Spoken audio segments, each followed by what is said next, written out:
ঢাকার সাভারে ছিনতাইকারীদের ছুরিকাঘাতে মারাত্মক জখম হয়ে হাসপাতালের বেডে মৃত্যুর সঙ্গে পাঞ্জা লড়ছেন শফিকুল ইসলাম শিশির। তিনি একজন গার্মেন্টস ব্যবসায়ী। এ ঘটনায় আহতের ছোট ভাই মোহাম্মদ তৌহিদুল ইসলাম বাদী হয়ে সাভার মডেল থানায় একটি মামলা দায়ের করেছেন। নিজস্ব প্রতিনিধি মুজাহিদ খান কাউসারের প্রতিবেদনের ক্যামেরায় ছিলেন কাজী গাউসুল হায়দার।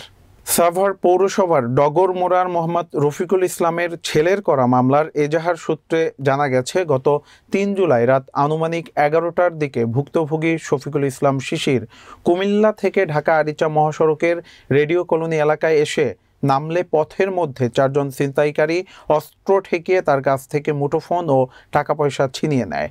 পরে ধারালো ছুরি দিয়ে তার পেটে আঘাত করে মারাত্মক জখম করে অটোরিকশা নিয়ে দ্রুত পালিয়ে যায়। এরপর ভুক্তভোগীর ডাক চিৎকারে আশেপাশের লোকজন এসে ঘটনাস্থল থেকে উদ্ধার করে তাকে এনাম মেডিকেলে ভর্তি করেন। পরে তার অবস্থা গুরুতর দেখে চিকিৎসক ঢাকা মেডিকেলে নিয়ে যেতে বলেন এবং সেখানে তিনি চিকিৎসাধীন অবস্থায় রয়েছে। এ ব্যাপারে সাভার মডেল থানার উপপরিদর্শক মনিরুজ্জামান বলেন, সিসিটিভি ফুটেজ সংগ্রহ করে আসামিদের দ্রুত আটকের অভিযান চলছে।